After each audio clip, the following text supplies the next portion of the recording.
북한이 3차 정찰위성 발사를 20일부터 내일 1일 사이 감행할 것이라고 유엔 산하 국제해사기구 IMO에 통보했습니다.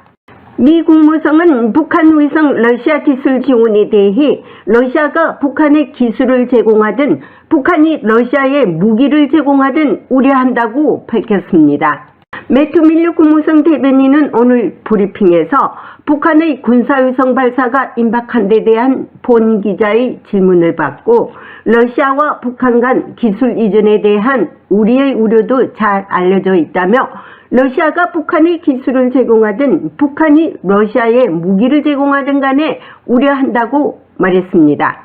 그러면서 북한과 러시아 간 기술 이전은 러시아가 스스로 찬성한 복소의 유엔 안보리 결의 위반이라고 지적했습니다. 밀러 대변인은 또한 북한은 우크라이나에 대한 침략 정쟁을 수행하는 데 사용할 수 있는 무기를 러시아에 공급해서는 안 된다며 이것이 세계 어느 나라에 대해서도 우리의 입장이라고 덧붙였습니다. 감사합니다. 매튜. 북한과 중국에 관한 질문입니다. 북한이 러시아로부터 기술 이전된 군사 또는 인공위성을 이달 중에 발사할 것이라고 알려졌습니다. 위성 발사 성공 가능성을 어떻게 보고 계십니까?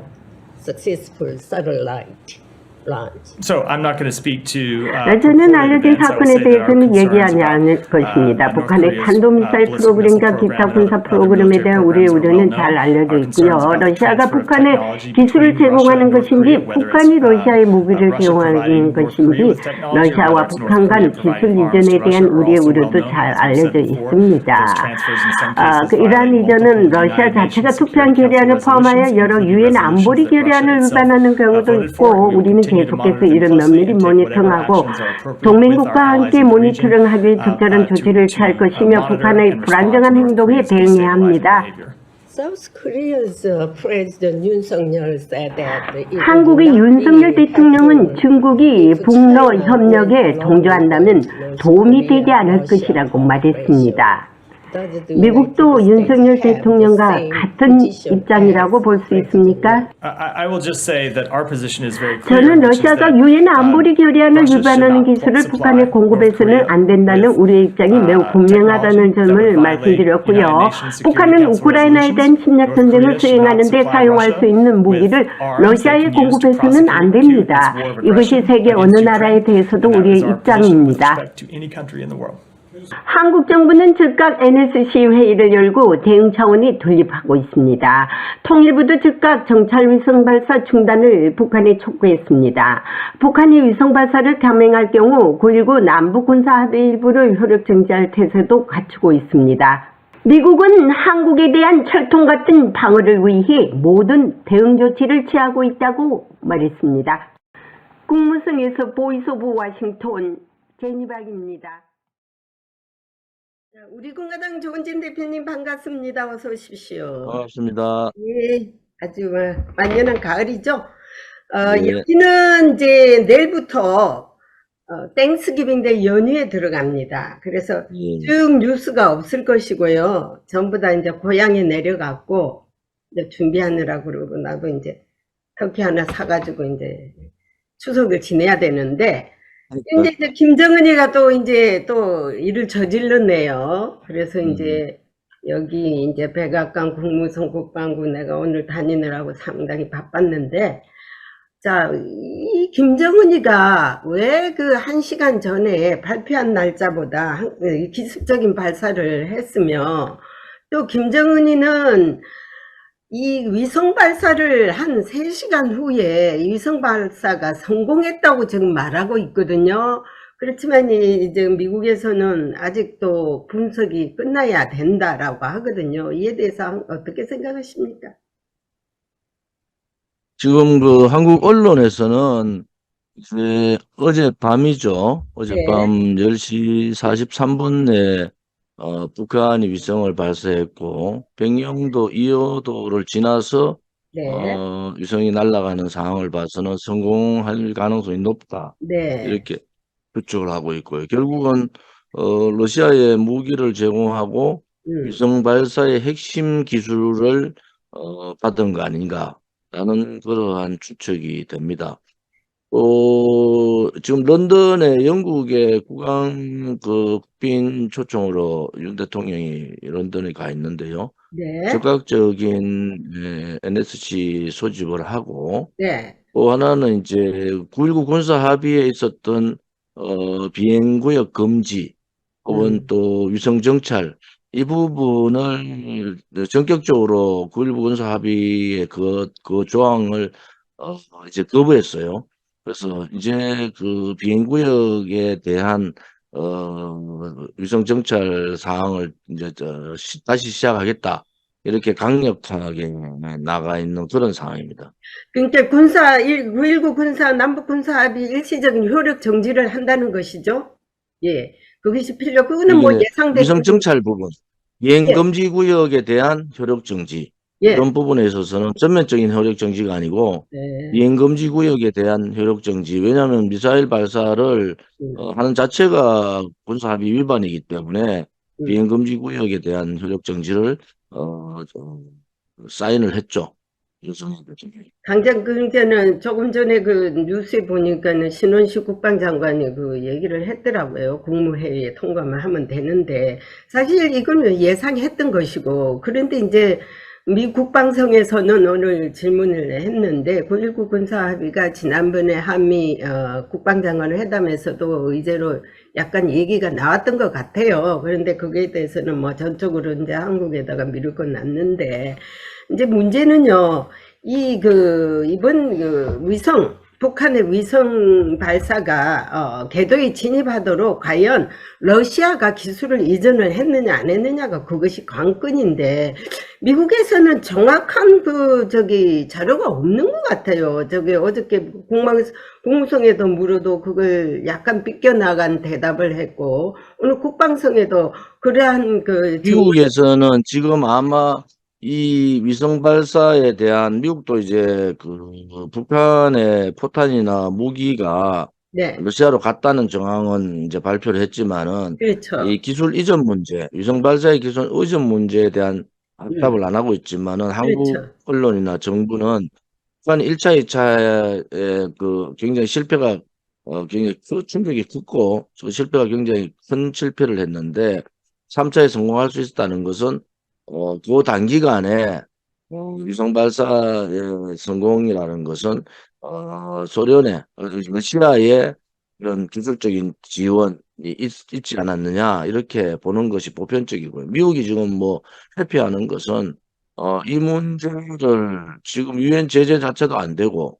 네. 또 중국하고 지금 손을 잡고 가야 되는 그런 상황에서 굳이 자극할 필요가 없다 이런 생각을 그렇죠. 하고 있는 것 같아요. 맞습니다. 그래서 이번에 샌프란시스코 회담에서도 사실요, 중국의 CNN도 보도했지만요, 중국과 미국과의 회담은 근본적인 문제 완화는 하지 못했습니다. 그냥 겉처리로 이것저것 하자. 그러니까 완격해 부인하 타이완 문제에 간섭하지 마라. 완강하게 부인했고, 그리고 타이완에 무기 주지 마라. 완강 부인인데 이게 뭐 타결된 게 하나도 없지 않습니까? 그리고 이번 위성 발사 문제도요, 중국이 충분히 북한에 발사를 하지 말라고 말할 수 있었는데 이걸 묵인하고 있었지 않습니까? 모든 게 다 그래요. 그래서 이제 미국은 중국에 자극을 하지 않기 위해서 뭐 이런 저런 과격한 의제를 이슈를 갖다가 논의를 하지 않았다고 하지만은 이 동맹국으로 봐서는 상당히 이게 서운한 문제거든요. 그리고 이제 이번 미중 회담에서는요. 푸틴이 닥쳐툰 개 노릇을 지금 한 거거든요. 왜냐면 러시아와 중국이 지난달에 중국에서 러시아 푸틴하고 얼마나 맹세를 했지 않습니까? 근데 쪼르륵 샌프란시스코 와가지고 그냥 대저택에서 밥 먹고 4시간 동안 룰루랄라 하고 다닌 꼬라지를 보니까 지금 제일 배가 아파하는 게 푸틴이거든요. 그리고 이제 말씀하세요. 미국은 아무튼 또 우크라이나 전쟁에 정리가 돼야 되는 상황에서 푸틴이 저렇게 이제 지속적인 전쟁 도발을 일삼고 있는 데 대한 미국 정부의 불만인데 결국은 미국이 러시아하고 중국을 좀 이간질시키는 그러한 투트랙 전략으로 간 거 아니냐. 그렇죠. 그래서 이번에 그 샌프란시스코 에이펙에서 미중 간의 여러 가지 이제 물론 대만의 문제라든지 남중국해의 문제, 북한 핵 문제 이런 부분에 대해서는 진일보되지 못했지만은 그렇죠. 이제 미국이 중국을 고립화시키고 중국을 완전히 왕따시키는 그러한 전략에서는 조금 변화를 주고 있다. 이게 우크라이나 전쟁이 계속 장기화되고 또는 중동에서는 이스라엘 하마스 전쟁이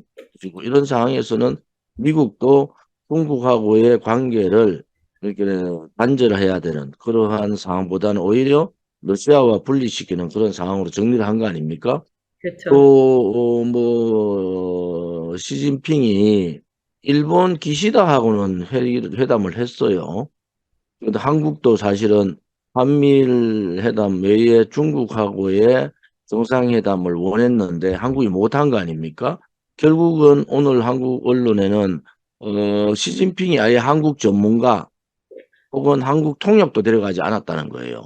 그래서 아예 당신들하고는 회의를 하지 않겠다 이렇게 선언했고 윤석열 대통령은 1분 동안 서서 일단 미팅 서로 말을 오가는 그 정도 오지 않느냐. 그래서 아직까지 소위 말하는 일본하고 중국은 여러 가지 면에서 필요한 부분들이 있다. 지금 일본의 그 오염수 방류 문제에 그렇죠. 떨어져 그렇죠. 있던 틀어져 있던 중일 간의 관계를 이번 에이펙 회의를 통해 가지고 많이 완화되는 시점. 일본도 사실은 수산물 그 전면 금지로 인해 가지고 농민들의 반발이 심하거든요. 그래서 양자가 서로 필요한 부분에 있어서 이제 중일 정상회담은 했지만은 뭐 한국을 좀 더 지켜보겠다. 나는 그런 논조인 것 같아요. 그리고 윤석열 대통령이 뭔가 한중 정상회담을 하려고 노력했지만은 결국은 그들은 중국은 통역도 한국 전문가도 아예 대동하지 않았다. 이번에는 한국하고 그러한 정상회담 하지 않겠다. 미리 정해놓은 거잖아요. 그래서 그걸 그런 내용들이 한국의 언론에 나왔습니다. 그거에 대해서는 제가 좀 다른 방향에서 얘기를 해보겠는데, 저하고 조금 틀린 점이 있습니다. 왜냐면은, 제가 이거 전문가들하고 만나를 봤는데, 한국하고 과연, 중국하고 정상회담을 해야 될 것 같느냐, 안 해야 될까? 참 잘했다는 거예요, 안 했다는 것이. 자, 뭐냐면은요. 음. 미국과 한국과 일본이 삼국 동맹을 아주 제일 싫어하는 게 중국입니다. 삼각 동맹을요. 그런데 중국하고 일본하고는 정상회담을 했지 않습니까? 근데 한국하고 만약에 중국하고 다시 정상회담을 했다면은요, 상당히 미국으로서는 불편했을 거라는 거예요. 왜냐면은 양쪽에 내 새끼, 내 동맹국인 철저하게 있는 동맹국 둘이가 중국하고 같이 지금 또 뭔 얘기를 하고 있는가를 볼 때 상당한 거부감이 있었을 거라는, 이거는 그 전문가 얘기입니다. 그래서 한국이나마 안 했다는 것만 해도 중국한테는 상당히 불편해. 왜냐하면 중국은 하려고 그랬습니다. 아까 전에 무슨 언론에 나왔다는 무슨 한국 전문가도 데려가지 않았다는, 그거는 말은 잘못됐고요.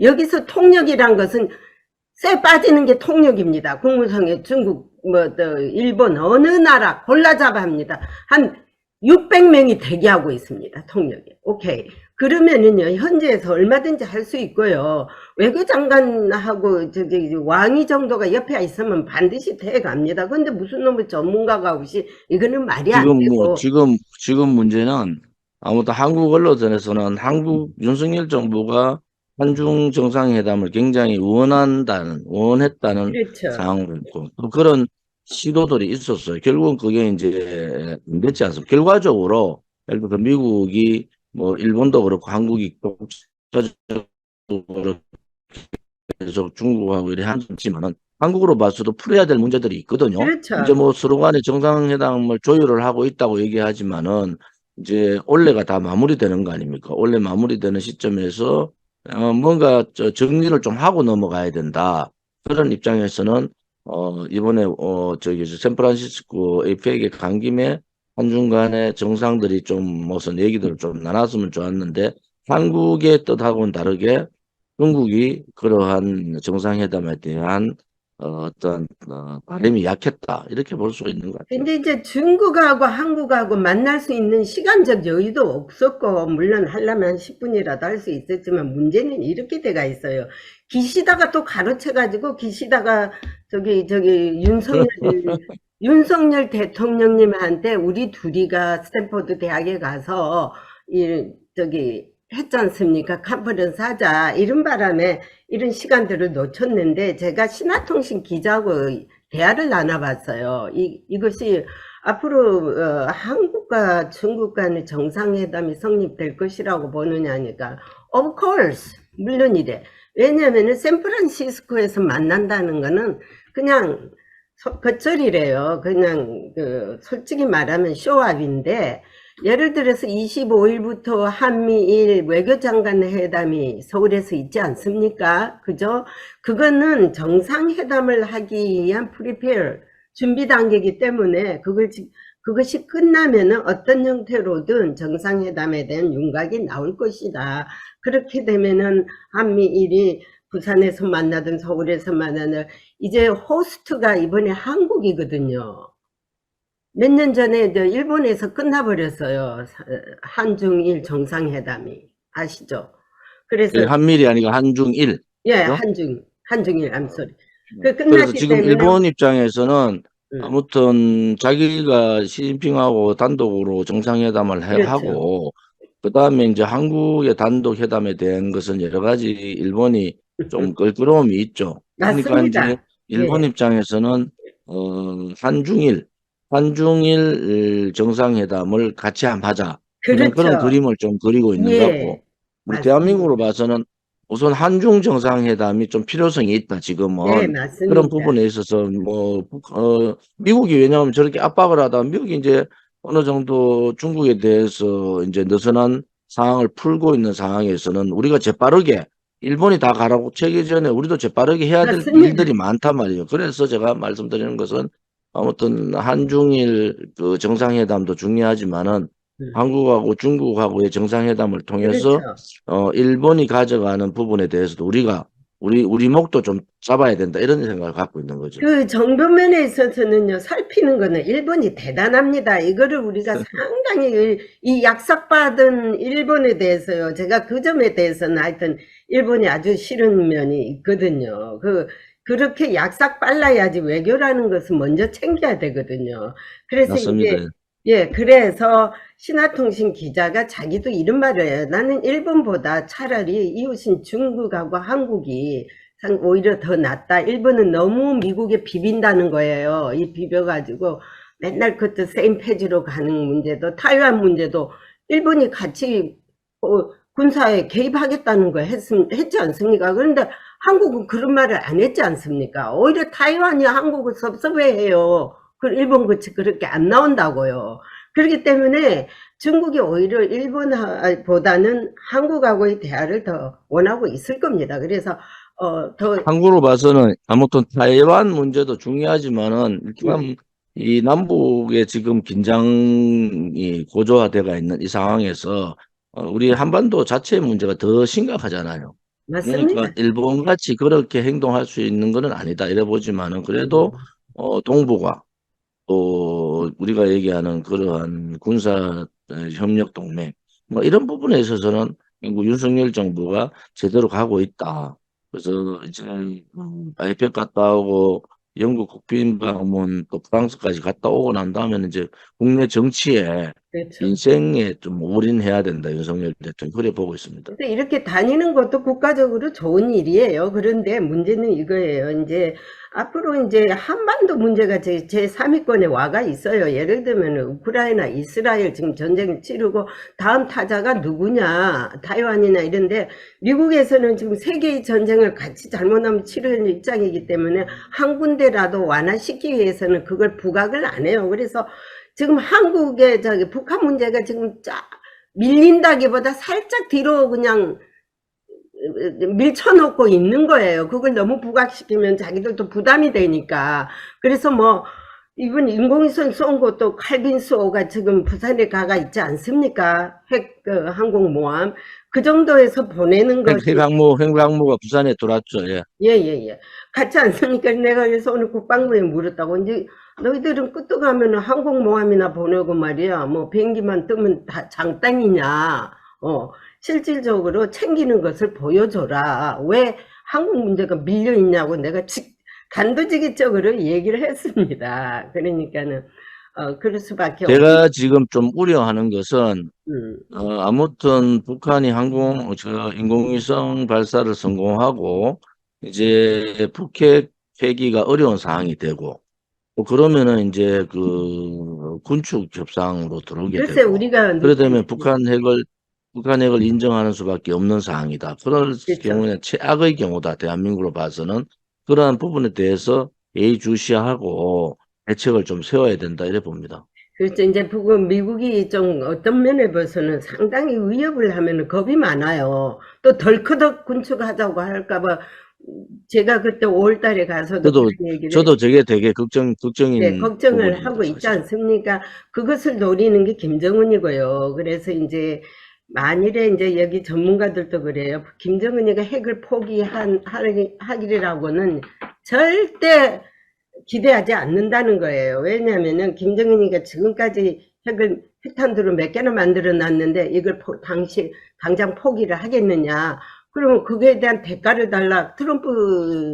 전 트럼프 대통령 때 그랬잖아요. 대가를 달라. 아니, 미국이 그랬잖아요. 아니, 우리가 이거 보고 핵을 만들어라 그랬냐? 왜 우리가 대가를 줘라? 니가 몰래 만들었지 않느냐? 이랬거든요. 그러니까는 그걸 다 지금 배상해라는데, 아니, 이걸 왜 우리가 배상해야 되고, 왜 한국이 뭐 돈을 줘야 되고. 그들이 이제 적반하장인데 원래 네. 뭐 공산사회주의 국가 김일성 3대 세습적 국가는 이 정상적인 사회다고 사고도 마찬가지고요. 우리가 정상적인 사고를 가지면 저렇게 3대가 주민들을 굴며 죽이면서 핵 개발을 하고 핵을 가지고 전쟁을 생각하고 있다. 이건 뭐 상식 밖의 얘기잖아요. 그렇게 그런 집단이라는 인식을 가지면은 북한이 무엇을 못할 건가 다 할 수 있다고 보는 거예요. 그게 쉽게 말하면 뭐 하마스가 이스라엘 때리듯이 특진을 일으킨다든지 안 그러면 뭐 강화도를 침범해서 강화도를 자기 걸 그렇죠. 만들어 버린다든지 뭐 여러 가지 한국 정부의 또 미국의 상황들을 던져보는 그런 걸 던져보는 그런 상황도 저는 전개될 수 있다고 보는 사람이라서 대한민국의 국방안보 부분이 굉장히 그 조밀하게 대책을 세워야 된다 이렇게 봅니다. 그래서 이제 내년 초가 상당히 위협적인 시기라고들 합니다. 내년 또 총선도 있고 이래가지고 전부 뭐 총선에 몰두해가 있지 않습니까? 솔직히 말해서. 그때 그냥 한 방이라도 때리면은요, 국지전이라도 일어나면은 이거 어떻게 할 건지 모르겠고요. 또한요, 사람이 제일 괴로운 게요, 정상적인 사람하고 비정상적인 사람하고의 싸움을 할 때 제일 괴롭고 갈등이 있습니다. 왜냐면은 좌파가 비정상적이거든요. 솔직히 말하면은 완전히 좌파들은 때를 쓰고 우기고 무슨 예를 들어서 시위를 한다 해도 우파는요 과격하지가 못해요. 태극기나 흔들고 주 맞기나 하지요. 근데 좌파들은 그냥 자기 몸에 불질러 가면서 하잖아요. 경찰 때려가면서. 그런 인간들하고 어떻게 맞대응을 합니까? 그래서 윤석열 정권에서 적어도 좌파에 대한 싸그레기 청소를 해야 된다고 봅니다. 이렇지 않으면 우리 대한민국이요 일어나지 못합니다. 그렇게 하려면 이제 아무튼 국민의 마음을 얻어야 되는데 국민들은 이념적인 문제, 뭐 우리 공화당의 문재인 좌파 독재 정권하고 5년간 싸웠잖아요. 그러면은 그러한 보수 국민들, 보수 정권은 거기에 대한 답을 줘야 돼요. 우리 공화당이 저렇게 힘들게 문재인 정권하고 싸우고 지금도 이재명하고 지금 싸우고 있는데 그렇죠. 국민의힘이 과연 그렇게 아스팔트에 싸울 수 있는 세력들이 있는가? 그것이 하나고 국민들도 왜 우리 공화당이나 조원진이라는 사람이 저렇게 처절하게 싸우고 있는가 하는 거기에 대한 답도 줘야 되거든요. 당연하죠. 이번 총선이 결국은 국민의힘과 민주당 이 양당이 또 독식 구도로 갈 텐데, 거기에 대한 과연 민주노총이나 또 붉은 세력들하고 싸울 수 있는 세력을 이렇게 국민들이 인정하지 않고, 특히 보수 지지층들이 인정하지 않으면은 누가 싸우겠어요? 맞습니다. 누가 싸우지 않고 뒤에서 그냥 불종하고 그다음에 그 외면하고 용기 없이 고개 숙이는 사람들이 다 득세하고 좌파들하고 문재인 정권하고 민주노총하고 전면전으로 쌓았던 보수의 투쟁 세력들은 무시해버리는 그런 상황이 되면은 대한민국의 좌파들한테 싸울 수 있는 오른쪽의 정치인이나 정당은 없어지는 거잖아요. 그래서 이번 총선에서는 그러한 부분에 있어서도 국민들이 제대로 된 판단을 하셔야 된다. 누가 옳았는가, 또 누가 과연 좌파 정권, 좌파들하고 싸우고 민주노총하고 싸울 수 있는가, 이런 부분에 대해서도 이제 국민들이 밭에 있는 사람들이 뭐 태극기 든 사람이 시간이 많아서 그런 게 아니에요. 애국심이 이러한 좌파들의 움직임이나 이런 부분에 대해서 먼저 알았기 때문에 국민들을 앞장서서 지금 싸우는 거 있지 않습니까? 그래서 이번 총선에서는 그러한 부분에 대한 평가도 좀 필요하다 이렇게 봅니다. 그래서 오늘 제가 오다가 일 마치고 오다가요 누가 좀 만나자 그래서 제가 만나면서 차 한잔하면서 했는데요. 좌파들은 마이크 들고요 한 번만 김정은이 칭찬이나 하고 붉은 국기만 흔들어도 뭐 금방 공천이 되고 그죠? 아니 문재인 때 봐봐요. 전부 빨간 색깔, 빨고도 그렇게 빨간 색깔들만 골라가지고 청와대 앉혀놨지 않습니까? 그런데 우리는 어떻게 좀 공천 뭐 좀 하려 그러면 우파다. So what? 우파도 그냥 찐국 우파를 골라야 됩니다. 이번에는 윤석열 정부가요. 옳습니다. 예, 그렇지 우리 않으면 공화당이 총선에서 반드시 평가를 받을 거라고 예, 믿고 평가를 있습니다. 받아야 되고요. 김기현 원내대표님한테 제가 말하고 싶은 게 이 방송을 보면은요. 이번에 당대표, 예. 당대표가 빅텐트를 친다 그랬으니까 자 얼마만큼 빅텐트를 주고 얼마나 내연 확장을 하는지 외연 확장을 하는지 보겠습니다. 외연 확장을 하려면요. 확실히 우파 그것도 찐 우파 그거를 같이 텐트에 들어가게 만들어서 이것을 같이 이번에 총선을 치러야지 그렇지 않으면은 정광훈 목사 쪽만 제외하면 됩니다. 글쎄 거기는 완전히 구라만 때려도 그냥 그거 되는데 제가 볼 때 뭐 우리 공화당 저번에 대표님 구라 때린 거 봤습니까? 아니지 있는 않습니까? 말만 하지. 예. 너무만 진실해가지고 말이지. 예를 들면은 박근혜 대통령이 이제 친박을 없다 해도 괜찮습니다. 뭐 우리는 마이웨이를 가시고 예를 들어서 윤석열 정부가 제대로 이제 고민을 하신다면은 이번 기회에 반드시 우리 공화당 같은 당이 딱 끼고 같은 형제처럼 나가줘야지만이 앞으로 김정은이도 꼼짝 못하게 건들지 않고 야당도 꼼짝 못하게 건들지 않는데 안 그러면 맞습니다. 양쪽에서 압박 갖다도 얻어 터지면 어쩌려고 그런지 모르겠어요. 이게 아마 그런 방향으로 여러 사람들이 고민을 많이 하고 있다는 얘기를 듣고 있거든요. 예, 우리 당에서도 우리 당원들이 저를 비롯 많은 당원들이 고민을 많이 하고 있습니다.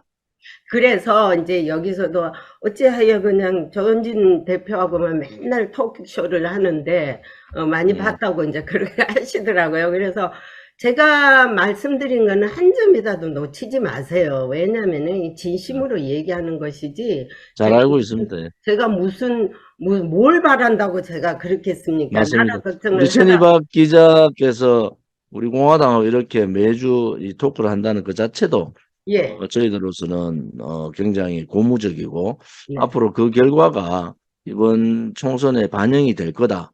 저는 그런 확신을 갖고 있고요.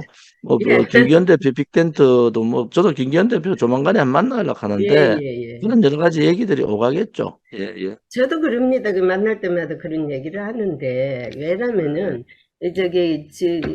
우파들 아시다시피 저는 우파들이 너무 불쌍해요. 고생은 다 하고 아니 최근에 우리 윤석열 대통령이 이런 말을 또 했습니다. 내년까지 각 지역에서 상당한 우파 인재들을 찾겠다 그랬거든요. 그 말로만 그러지 말라고요. 말로만. 누가 진짜 그 나라를 걱정하고 진실로 내 목숨까지 바쳐가면서 할 수 있는 사람이냐. 이제 김정은이 오면은 막 어디로 도망갈 놈 말고요. 탄핵만 해도 도망갈 놈들이 많잖아요. 네, 그 역할은 이미 우리 공화당이 그 예. 행동으로 보여줬고, 저는 이제 우파도 행동하는 용기 있는 사람들, 그러한 정치인들이 좀 필요하다, 이렇게 보는 사람이고, 우리가 한 7년 동안 해보니까 그것이 얼마나 말만 하는 것이 행동한다는 게 얼마나 고생스럽고 힘들더라도 또 누군가는 해야 될 일 같으면은 저나 우리 공화당이 그 일을 잘했다. 그 역할에 우리 그 제니박 기자께서도 큰 힘을 주셨다, 이렇게 보고 있습니다. 그 6년 동안 우리 조은진 대표님 상당히 얼굴이 고왔었거든요. 제가 6년 전에 봤을 때. 제가 국회에서 트럼프 대통령이 국회 연설할 때 봤지 않습니까? 그렇죠. 예. 그래도 그때하고는 상당히 뭐 나이도 들었죠, 이제. 상당히 피부가 좋고 핸섬하던데, 뭐, 돈도 안 생기는 나라를 위해서 이렇게 일하다 보니까는요, 세월이 참 무심도 하더라고요. 그래도 놓지 않지 않습니까? 자, 이런 사람들을 써야 돼요. 제가요, 내 인생에서 저도요, 국가 안보와, 그러니까 외교, 위해서 모든 인생을 다 바쳐 지금까지 오고 있지 않습니까? 대한민국을 위해서 지금까지 하고 계시잖아요. 애국자입니다. 그 또 진정한 대한민국이 아니라 애국자죠. 온 세계를 위해서 워싱턴에서 하고 있지 않습니까? 감사합니다. 네. 오늘 뭐 여러 가지 좋은 담느라고도- 말씀 잘 들었습니다. 예, 그러니까 이제 이런 것들이 더 이제 악유할 필요도 없이 이 정치권에서 만약에 이런 거 뭐 설쩍설쩍 보지 마시고 확실히 보면서 다들 좀 깨달았으면 좋겠어요. 너무 제가 알겠습니다. 답답해서 서로 간에 힘을 냅시다. 예, 총선은 그래서 다가오고 서로 힘을 내야죠. 예, 기도를 많이 하고요. 안 되면은 뭐 하나님, 부처님 다 찾아도 좋으니까 그래 하면서 서로 구상을 해야 될 것 같아요. 누가 그러더라고요. 하나님만 찾으니까 감사합니다. 빽이 약해서 그런지 부처님도 요즘 찾고 있다고 그러더라고요. 그러니까 anyway 그 이런 일이 이제 한 번 마지막에 만약에 이걸 놓친다면은 예? 내년에 선거를 놓쳐가지고 야당이 국회의원 수가 더 많다면 이렇게 야당이 국회의원 수가 많다니까 미국이 놀래요. 이 부정 않으면 이런 일이 없을 거래. 어떻게 말이 되냐? 200명 가까이를 갖다가 저 좌파들한테 준다면 말이 돼요. 이건 부정 아니면 있을 수가 없는 거예요. 그래서 부정선거 안 하도록 눈 똑바로 뜨고 들여다보고 해야 되고요. 그리고 진짜 진국을 찾아서 나라 일에 쓰임받는 사람을 만들어 주기를 바라고 있습니다. 오케이, 오늘 여기까지 하고요. 감사합니다. 감사합니다. 안녕히 계십시오. 고맙습니다. 네.